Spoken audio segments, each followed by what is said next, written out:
All righty. Well, we'd like to welcome everyone to our webinar this morning.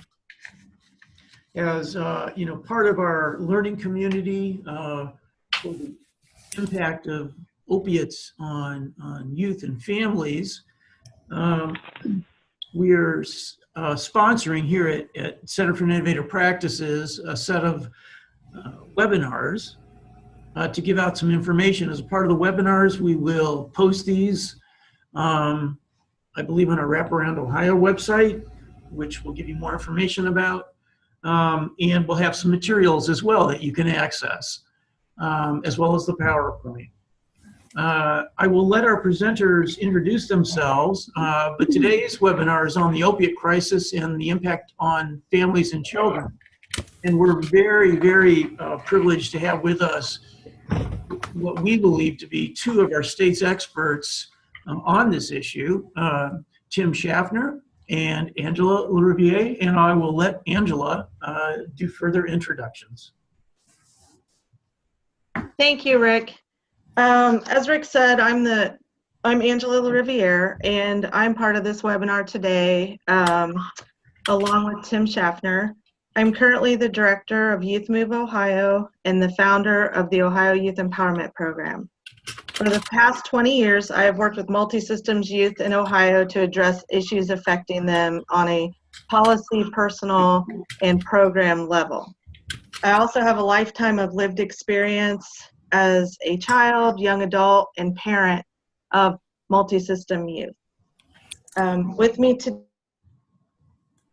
advisor and partner in this presentation, Timothy Schaffner.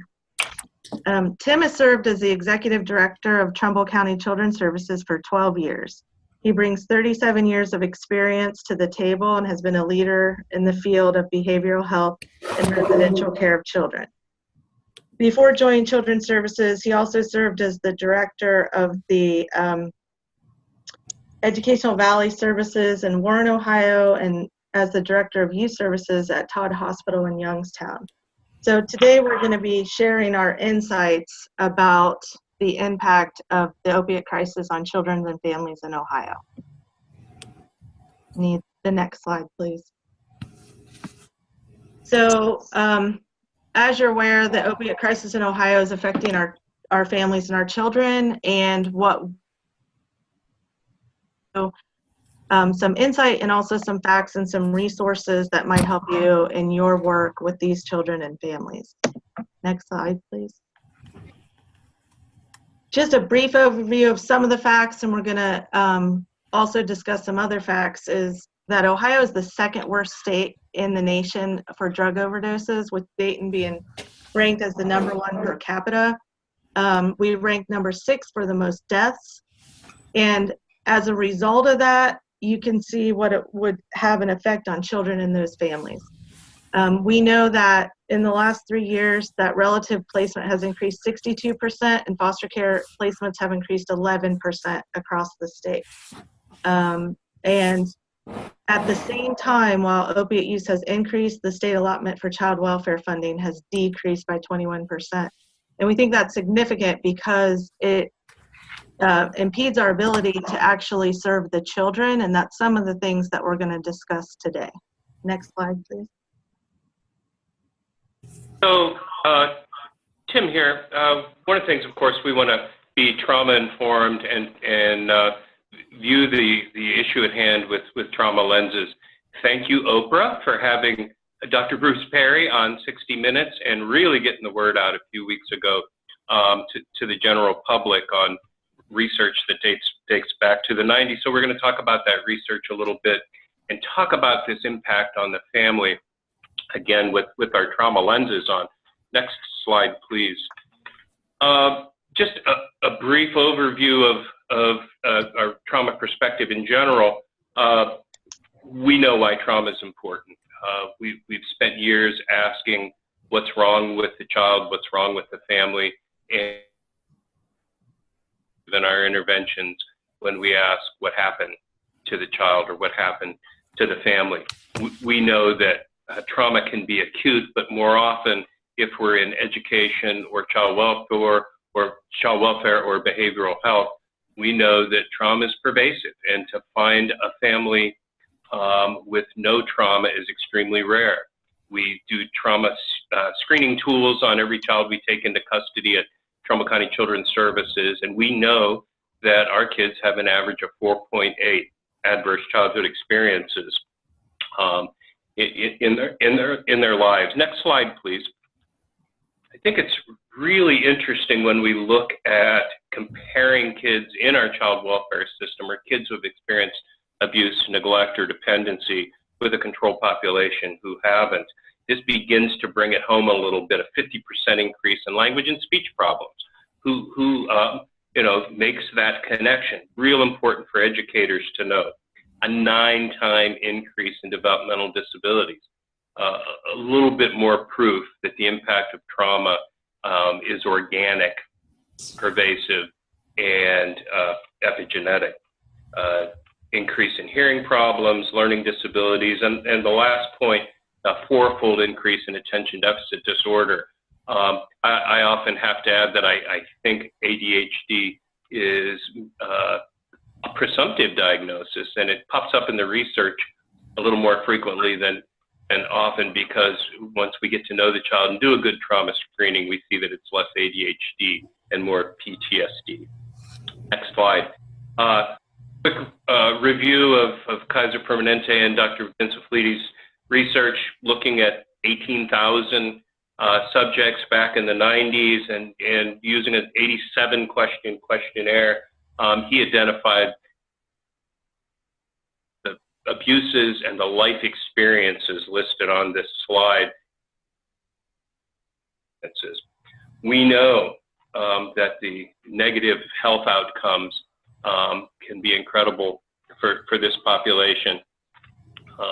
If you look into the adult health outcomes of folks who have had 4 or more adverse childhood experiences, the impairment of memory, heart disease, diabetes, those are through the roof. We know that the way that a person thinks is affected by this adverse childhood experience. Angela has an example of a case study that applies this. So over these years of my life experience and my professional experience, I work with youth with multi-systems. For this PowerPoint, we're going to do 4 case studies, just looking at what that looks like from a youth point of view. So I interviewed youth who have had multiple points on the ACE scale, or on trauma impact. So if you could do the next slide. So this first one is Matt. And just a brief overview about Matt, has some massive, has multiple, at least 8 indicators for childhood trauma. His family had generational poverty, very little support. If you just look at the breakdown of his situation, abusive father, probably largely due to the opiate, addicted to opiates. Children were taken from house to house, living in drug houses, and then was isolated from the mother and family for 3 years. Another significant thing about that is once a stepmother came into play who was also opiate addicted, witnessed his stepmother's operation of smuggling opiates into the prison system. And at 14 could tell you exactly about 5 ways to sneak drugs in. So I think that's a whole different level. The ironic thing is that in most or all of the cases that we have today, that there has been child service involvement, but never a relinquishment of custody or no intervention for out-of-home placement. I think that my personal opinion on that, with my life experience and working with these youth, is that the system is just overcapacitated with these cases, and they just have no way to deal with the caseload. And sometimes, like some of these cases where you would think, obviously, the children should be removed, there just isn't any way to do that. The impact on this, which I found matches what Tim was just pointing out, is diagnosis of ADHD, speech issues, having to steal for basic needs like food from a very young age, not trusting adults. One thing about a couple of these kids that we're working with is that some of them have been able to maintain a social network with their peers, but all of them have been fiercely defensive of their parents. I'm going to point that out again, but violent towards their siblings. Indicator of, but it's a consistent issue. So next slide, please. So that, Matt, is a wonderful example of the impact behaviorally, emotionally, how it affects all the domains of a child's life. We began to look at this seriously between 2013 and 2015 in Trumbull County. Our children in custody went up 40%, and the vast majority of those children were coming from homes where one or both parents were addicted to opiates. We got very good at connecting kids with kinship care 24/7 when we did join the police often in intervening in a home situation. So our numbers have gone back down. But what you'll see in some of the statistics coming up are that kids are staying in care longer, and these kids are in higher levels of care. And we really began to look at that and think about how are these kids different than this other group of kids who come in for abuse, neglect, or dependency, and those often related to alcohol or other substance use. Because this group of kids coming from opiate homes seem to be quite a bit different. We know that it takes, the recovery process may be more involved. There may be more relapses when there's an opiate addiction involved, but we felt there was something more. So we looked at the literature and we looked at the reality, and we began to meet with intensive outpatient groups at our local recovery provider. Next slide, please. And if we look at and compare the life of an opiate addict, which remember is often sudden onset, it takes a long time to get up to drinking 30 beers a day or 2 bottles of vodka. We all know how rapid the onset of an opiate addiction can occur. If you look at what's going on in the opiate addict's life, and this comes right from folks who are recovering from opiate addiction, there are 4 things going on. They're drug sick. When they're drug sick, they've got to go find the money to buy drugs, and that's certainly a high-risk endeavor, oftentimes with illegal and with some nefarious people. Same with the drug seeking, the next activity that's involved, so they've got to go score, and finally there's an impairment. When we think about that life, and that generally every waking moment is involved in one of those states, we see a much different parent. We see a parent who is consistently lacking in attunement, attention with their child. Next slide, please. So we put that together, so the extended drug-seeking absences and and we see the impact on the child. So there are basic need consequences for these kids, and we begin to ask ourselves, when did this occur? So again, with alcoholism, there are periods of sobriety. The use a much longer period of time, addiction. So really, at what developmental stage did this happen? This lack of basic needs, lack of attunement, lack of attachment, increased anxiety, and emotional emotional distance from the child. Next slide. We looked at the literature. There's not a huge body of literature, certainly not in this country, but it's out there, and I think we'll have a bibliography attached to the website. There is some substantial literature on alcoholism and the impact on parenting, but there's work out there on the impact of opiates. Next slide, please. So what do we see? So with substance use in general, the elevated risk of neglect, certainly alcohol being a legal substance to use, their exposure to other people using and to other impaired adults. But when we add on the increase chasing of the finances, chasing of the drug, and the drug culture, we do expose our kids to a lot more, frequently a lot more dangerous results. The last bullet, that drug use alone might not be the best predictor of parent quality, is of course a nod to not only what's wrong with the person, what is their addiction, but also what happened to them. So next slide. What we've got to look more at with,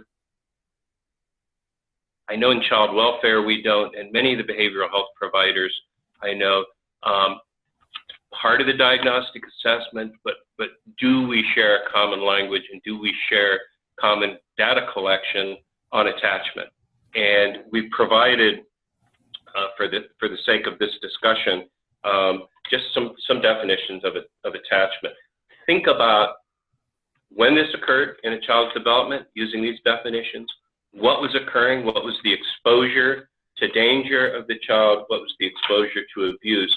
And we can see a continuum from ambivalent attachment, where attachment is still important, to the avoidant attachment with for a child with challenge skills in socializing and making connections with others, and the disorganized attachment, which involves a fear of relationships with others because it hasn't worked out very well. If we look at the next slide and the impact of neonatal abstinence syndrome, our children's hospitals are responding wonderfully to this group of kids.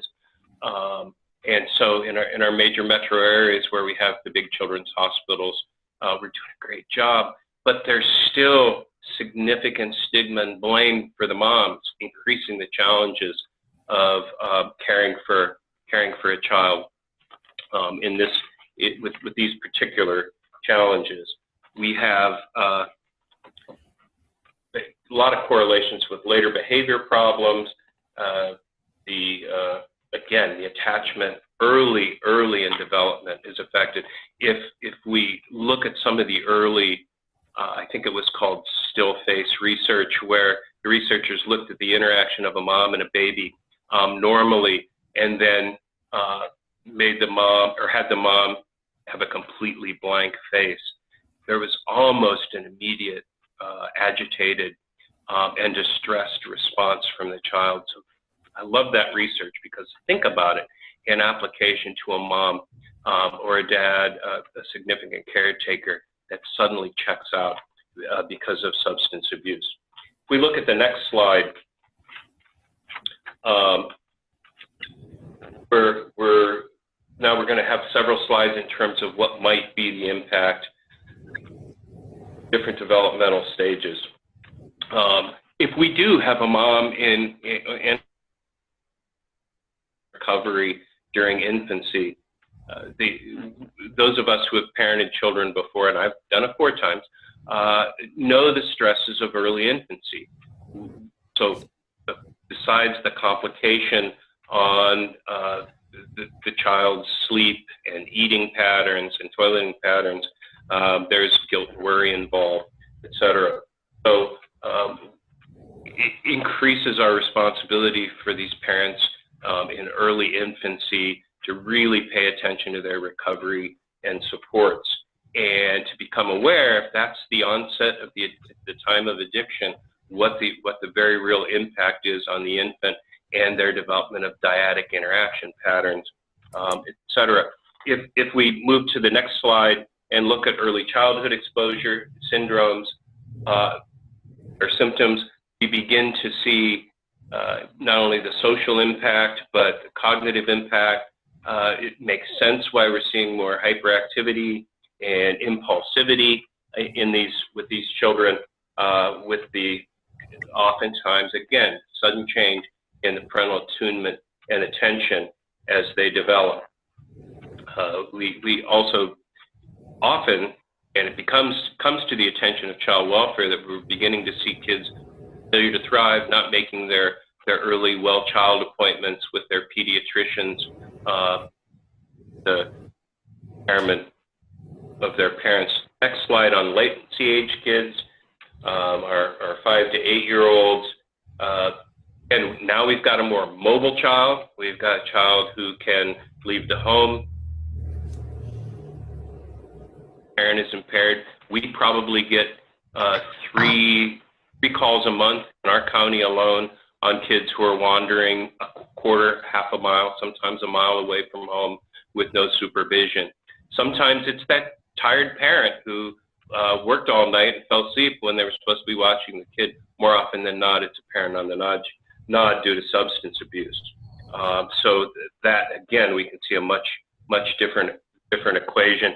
The school age exposure symptoms, the next slide, we pick up more of the developmental impact because we've got teachers aware of what's going on with children. Childhood depression, we begin to see lack of attentiveness in the classroom.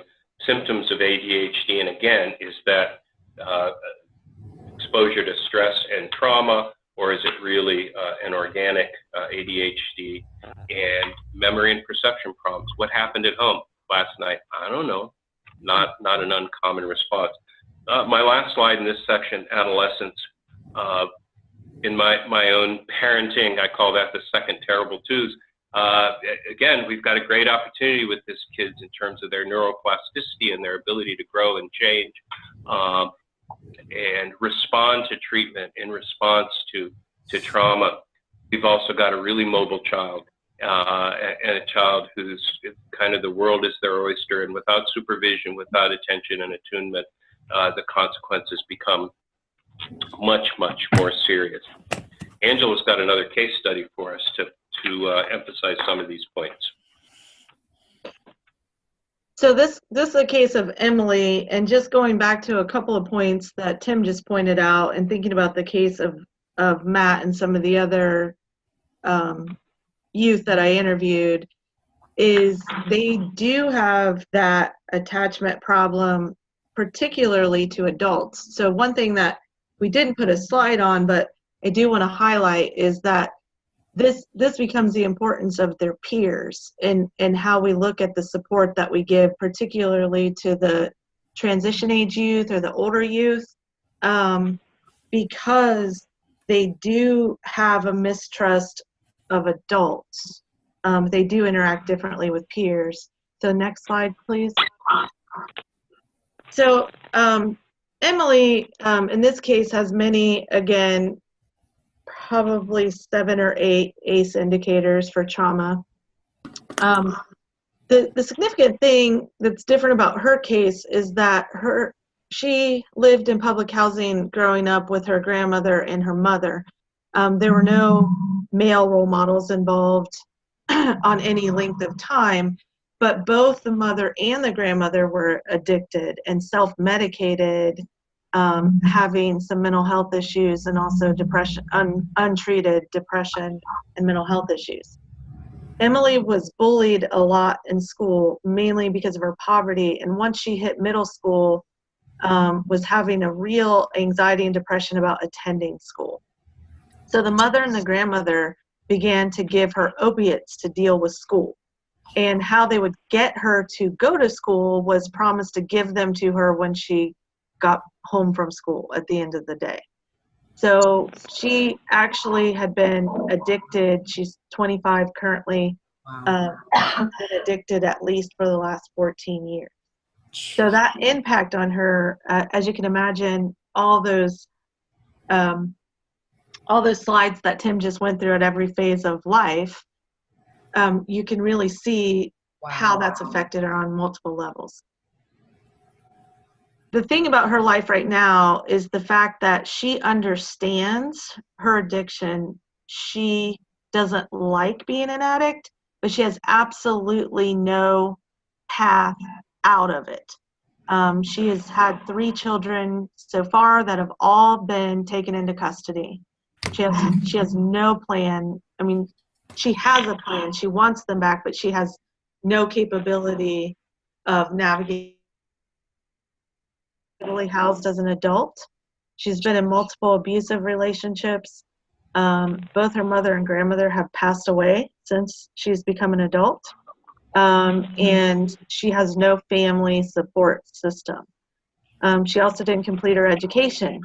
So as you can see, one of the reasons this is maybe seem like an extreme case to you, but my fear in working with youth and coming from these families is that we're going to see more of these situations like Emily, and we're going to have to figure out how to bring appropriate treatment to the youth and the children in the families, and we're going to have to kind of look below that tip of the iceberg that we're seeing right now and really build that into the case plan, because how this has affected her and now her 4 children as she's currently pregnant is just going to go on for a long time. There's not a quick answer to how we solve this crisis. Next slide, please. So now we're going to talk a little bit about some of the impact on child welfare. Just hearing those 2 case studies and knowing the work that you're probably all doing in the field, that there is a big impact on the child welfare system. Next slide, please. So here's a breakdown of facts according to Public Children's Services Association of Ohio, which Tim is on their board of directors, and I work closely with in partnership on a lot of projects. We have these discussions all day. As I said earlier, a lot of kids that are out there are not being taken into custody from my personal perspective, but statistically, we can see that 50% of children taken into custody have parents actively using drugs, and 28% of those confirmed as using opiates or heroin. 70% of children under the age of 1 had a parent actively using. If you match that statistic with that slide that Tim just went over on infancy, long impact that's going to have on those children. And a slide that's personal to me is children living in relative placement has increased 62%. Those are cases where the child welfare system is involved. In my personal case, I have taken custody of relatives where there's been no child welfare involvement. It's just been a personal involvement. And I also know a lot of people in the neighborhoods where I work and where I live and where I work with other youth, that there are a lot of aunts and uncles and grandparents that are just intervening on a personal level and just trying to do the best they can for the children.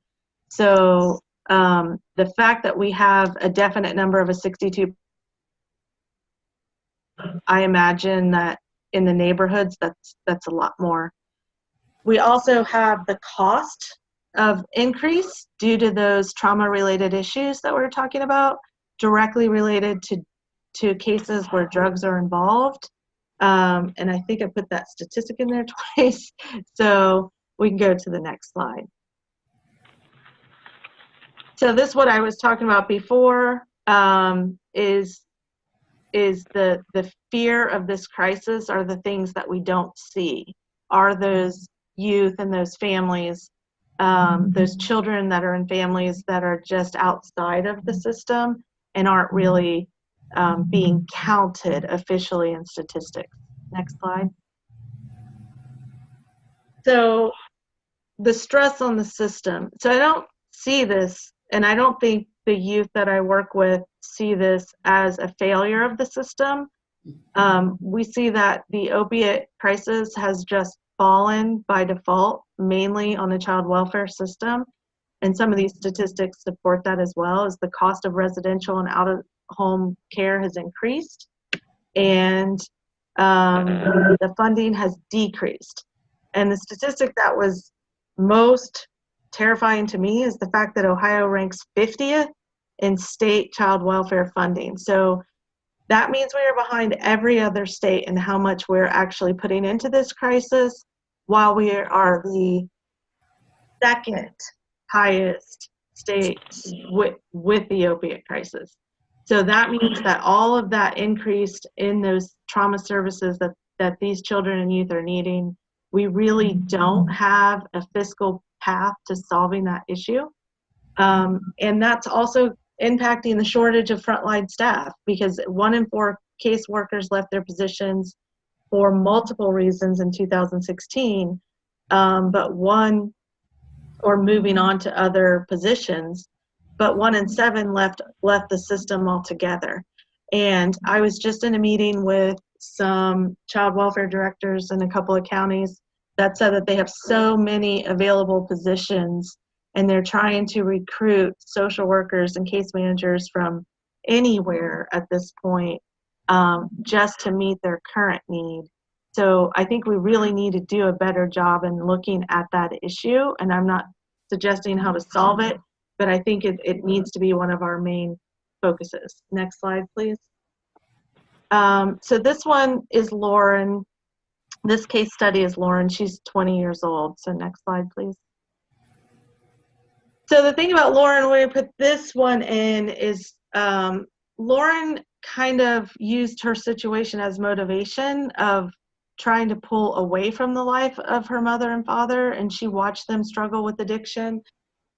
Their whole life has been about mobility, living doubled up with relatives and out of care. I think what makes her situation a little more stable is the fact that they have, while in poverty, they have an extended family that has been supportive of each other. Whether that's in a functional way or dysfunctional way, they always seem to try to pitch in to do what's necessary to help each other in crisis. But recently, her mother has become really far into her addiction. Her father was incarcerated, and she has young siblings, elementary school age, that have been placed into care. And how that's affected her is the fact that once they were taken into care, she was 19, so she was too old for any services.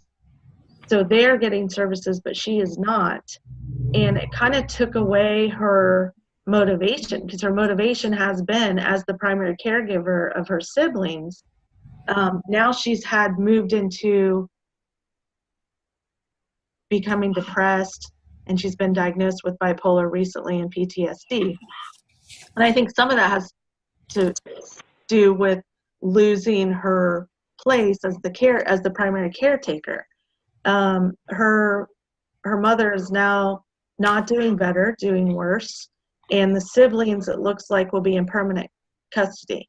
One of the good things about that is children's services, or the child welfare changes, has allowed her to be able to have contact and visitation. So she does get visitation with them, which is really keeping her on task, along with her trying to obtain goals like trying to attend college. Next slide. So what do we do? So we've got kind of a different challenge to the children that we all have to take care of, a different kind of family challenge, and let's look at some practical ways to assess that and to intervene with it. Next slide. So we want to, just in our everyday interactions with the children, we're going to get to that comprehensive assessment done by a behavioral health specialist, but we want to look at what that interaction is between the child and the parent.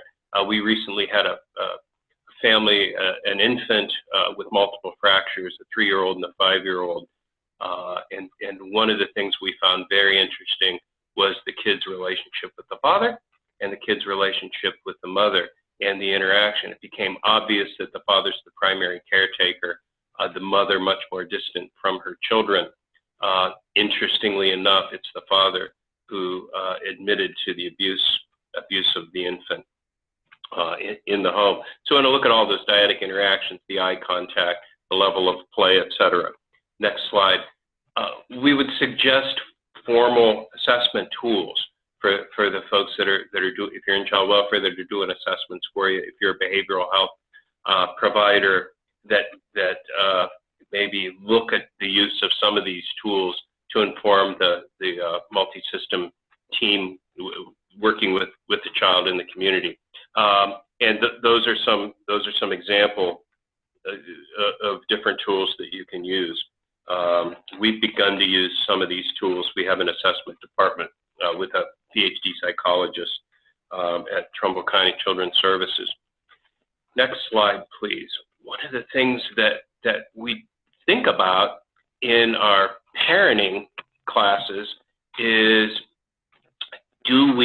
are we providing them the tools that they really need when we create a case plan and we send them to a parenting classes? What do typical parenting classes involve? How to structure your day, how to set rules for your kids, how to develop consequences, how to avoid corporal punishment with your kids, how to communicate with other caregivers of your kids, how to communicate with the school. Really good practical stuff, but it's possible that maybe we need to get a lot more basic than that.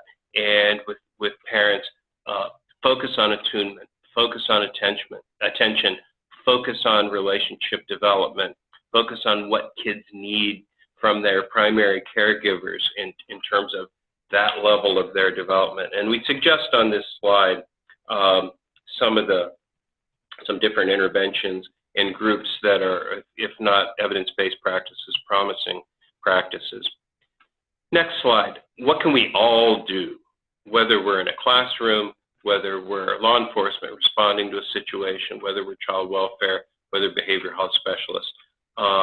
We talk about the stages of treatment of trauma, and these apply with any kids with trauma, and particularly with kids who might be experiencing attachment problems. Stabilization and trust and safety. When I work with groups of providers or caseworkers, I talk about what do you do when you first meet somebody to help them feel safe. Really important stuff to look at. How do you provide stabilization? What are the rules? What's going to happen? The number one complaint about healthcare from consumers of healthcare is we have to wait and we don't know what's going to happen next. So in any interaction with another person, that's the first thing. What am I doing here? What's going to happen next? How long it's going to take? What behaviors build trust? And most importantly, what can I do to help you feel safe? And what makes you feel not safe around other folks? What else do we want to look at? Certainly the trauma work. When Dr. Bruce Perry came to Neomed to provide an all-day in-service for surrounding counties in 2013, one of the first things he did was ask for a show of hands. How many clinicians in the room have been trained in trauma-informed CBT, cognitive behavioral therapy? And he probably got about 200 hands that went up, and he said, that's great. Good job really being trauma aware, but that's probably not going to work for most of the kids that you're working with. And what he talked about was interventions like EMDR and adventure therapy and interventions that are going to provide that trust and safety and relationship and attention and attunement, but real sensitivity that these kids are not in their cortex. They're not in the thinking part of their brain frequently, at least early in the intervention. And then stage 3, learning to live in the moment. I always say when you figure out how to do that, please call me and let me know how I can learn to do that. But we are doing more things in our schools. Tim Ryan, our congressman, got us a grant in the Warren City Schools where we're doing a lot of mindfulness activities with kids, a lot of regulating activities, and we can see the outcomes in terms of kids' behavior in school. Westerville, north of Columbus in Ohio, we're seeing a lot of results in their elementary schools with a lot of the regulating activities that those teachers are figuring out on their own. Next slide. What can we do as a system? Certainly drug courts, our family dependency treatment court in our special dockets court in Trumbull County has wonderful outcomes with moms and dads and their kids. They're getting their kids back sooner, and we're experiencing less relapses with these folks. We wrap a team around a mom or a dad, and frequently a mom here. And we have recovery coaches in the room every Friday morning at 10 o'clock. Everybody's at the table doing a case review on every case in our court. High fidelity wraparound. I can't say enough about that. We're blessed in Trumbull County to have used the Vandenberg model since 1992. We live, breathe, and drink that Kool-Aid every day, and we can see it in our outcomes. We keep kids at home with their families that many other communities can't. Angela's going to talk about some more action steps. One second, mute. So we've talked a lot about some negatives and where we are, because I think we really do have to be honest about where we are, even if it's scary. But we also need to focus on some of the resiliency and how we build resiliency in the families and the youth and the children that we work with. Next slide, please. So here's our last viewpoint case, relative placement with Mary, who's 8. There's a picture in the beginning. There's a more recent picture next to her. Next slide, please. So Mary is the 6th child of parents who start out as teenage parents. They have some family, but not a lot. Both parents were addicted. I think a key factor in Mary's resiliency, not addicted to opiates before she was born, but got on them right after her birth. But the father had been addicted long-term before she was born. She also was taken all over, moved a lot while she was an infant, in drug houses, transitional, and also while she was an infant in her first 3 months was often left alone and unfed for hours. There was children's services, mild children's services involvement, but no out-of-home placements, and lived unofficially in relative placement. So we'll say that I saved this case for last for a couple reasons. This happens to be my niece, and she happened to be in relative placement in my house a couple of times when she was an early child, and then just briefly for about 6 months when she was 3 years old. In between, her parents had first and had a lot of drama and trauma. My sister has gotten clean off of opiates, but struggles massively with mental health and depression. But a key factor, as Tim and I were discussing this while we were working on this presentation, my daughter happens to be a case manager, MSW. And from the beginning of Kaylee's life, we have wondered one thing. She is happy all the time. And I just got her yesterday to confirm that. And I asked her, are you happy all the time, some of the time? She said all of the time. So the impact on her hasn't really seemed to be negative at this point at 8 years old. She has great grades. She's happy, as she said, all of the time. My sister did put her briefly in counseling during splitting up with her father, but the counseling service said she didn't need it. All of her other siblings have really the opposite outcomes. She has very limited interaction with her father, and she's in great physical health. Why I wanted to talk about this is we have talked about literally for hours in our family And there are two factors. My husband and I got them stable housing once Kaylee was about 6 months old. She's been in the same house, in the same neighborhood, in the same elementary school with the same teachers, and also with my adult children and my husband and I. So I think a lot of those factors with supports, she has been protected from. And that was some of the things that Tim had pointed out back in the different stages. Some of the impact, the trust factors, the abandonment, and all of that seemed to be that underlying stability factor, which was one of the things on the previous slide.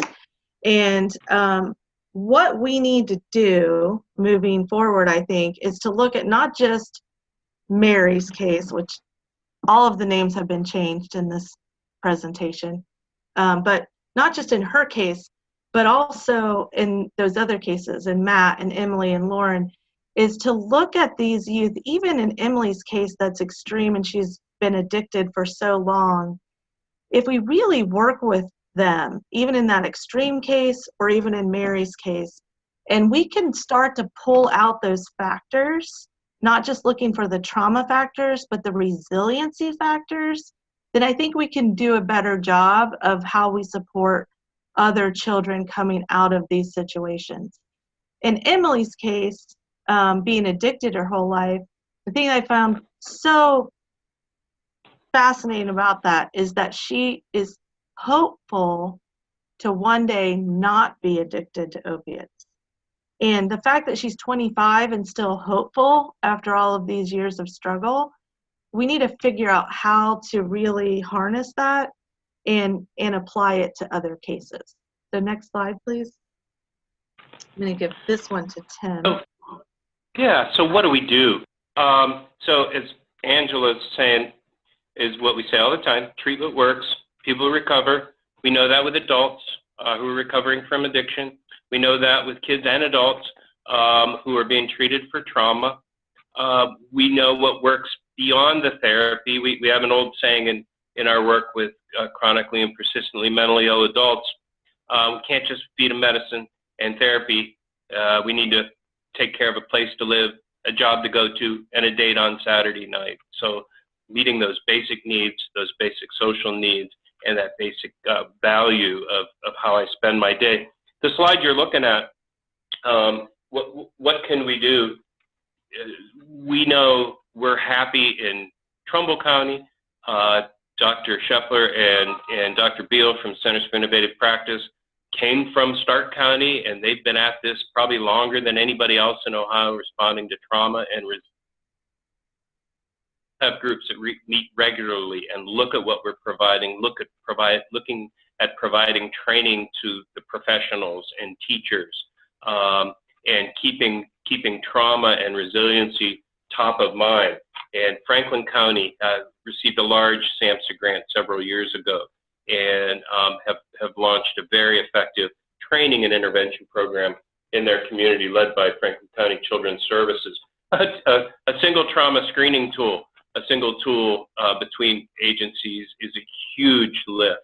It took us 4 years, but in Trumbull County, we've got a survey monkey that no matter how we collect the data, we can enter it in the survey monkey because we want to know how pervasive is trauma in our community. If we're looking for grants, if we're looking for gaps in services, we kind of need to know that. And so we're here to tell you it's possible to adopt a single tool. Certainly our strengths-based approaches are important. The number 5, positive, stable relationships. One of the things Dr. Perry talks about, one of the things we know in child welfare from our work is mentoring.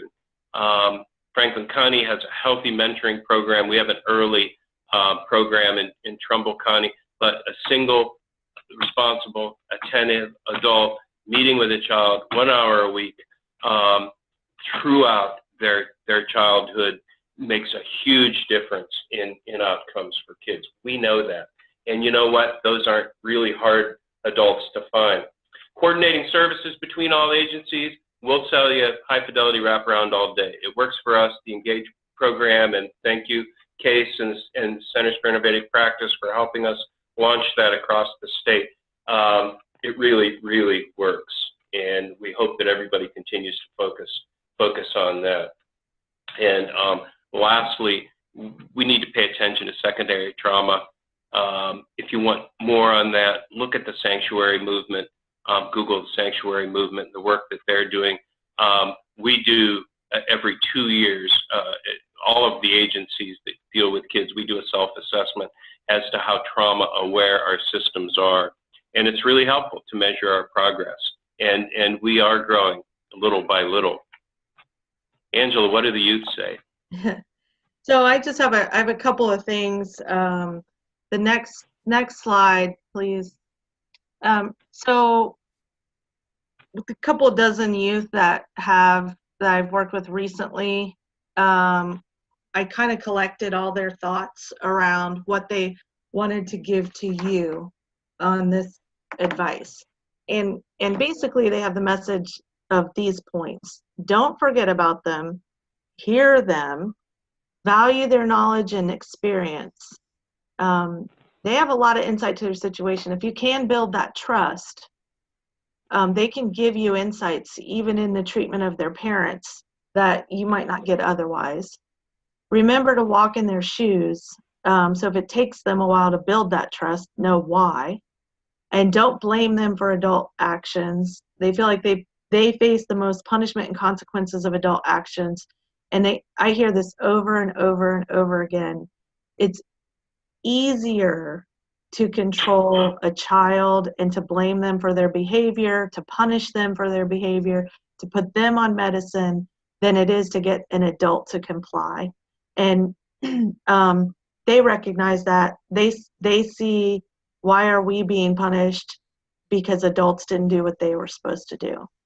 Remember that they need specialized interventions and services as much as their addicted parents, and they need to be included in their treatment plans and updated on their parents. Because a lot of times, if they're taken, particularly if they're taken out of the home, they are being protected from what's going on with their parents, but really just causes them to worry about what's happening with their parents, to the point of a lot of them becoming obsessed and depressed by not knowing what's happening to their parents, and that they always love their parents and will always defend them, even if it seems ridiculous to do so, and if there can be some respect about that. Next slide, please. Recovery is possible with support. We definitely need all these systems. So if you work in any of these systems, to start coming together and having that conversation.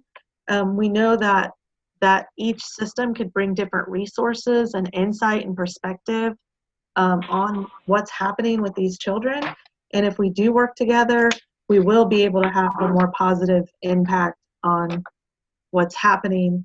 I think we have about 5 minutes left, and I'm going to share a couple of my last thoughts, and then I'll let Tim wrap us up. But just to recap, like there is a need to match funding with the crisis on all levels, not just the immediate law enforcement level, prison system level, court level, but on that intervention and treatment all the way down to the infant that's affected by this crisis. We need to look at how we're supporting our frontline workers and how we're supporting the child welfare agencies so that they can be more effective, and we need to trust them on their expertise about how that works. I see a real need to link that child welfare perspective with the school perspective, because I think there are a lot of gaps in how these youth are being treated in education. My fear around that is that they will give up on education and quit school because they're just not being supported in an education environment. And again, I think that's a system, that's a stress on a system, because teachers can't fix everything when they have 20 or 30 kids in a classroom, and we need to figure out how to work together on that level. And then we can't move fast enough. This is not a crisis that we can afford to have a 5-year study and then figure out what to do. We need to be moving now. And Tim mentioned this, and I like, we do need evidence-based practices, but there just aren't enough out there right now for this particular issue. And I like how Tim put it as promising practice, and we need to trust in promising practice. And I think one of those promising practices is how do we incorporate those youth who have become successful or resilient despite this crisis to be involved in the conversation on how to help other youth, not forgetting the value of peer support. So with that, I'll leave the last couple of minutes to Tim. So turn that back over to you. Okay, and we can thanks, Jen. go to the next slide of resources as well. Cool resources on your slide. Just a couple final comments. The stigma doesn't help. So it's all about all of us sharing in the battle to fight the stigma. That addiction is a disease. Sure, there's choice in the beginning. The disease takes over. Addiction is the only disease. That it's the only life-threatening illness in most communities where you can't get life-saving treatment immediately. And I can't say that enough. When an addict or an alcoholic is ready for treatment, you often can't get it for 2 days or 7 days or 10 days in a community. Help us expand on the research that we're talking about today. Use some of these tools. Give us feedback. Our email addresses are up there. The folks at CASE, at Centers for Innovative Practice, are always there to help us flesh out and implement the kind of things that we're talking about. So we would love your feedback. We'd love to learn with you. And finally, the answer is in the first word of the 12 steps of Alcoholics Anonymous. I'm not going to tell you what it is. I'm going to say look it up. Thanks for the opportunity to talk about this important message.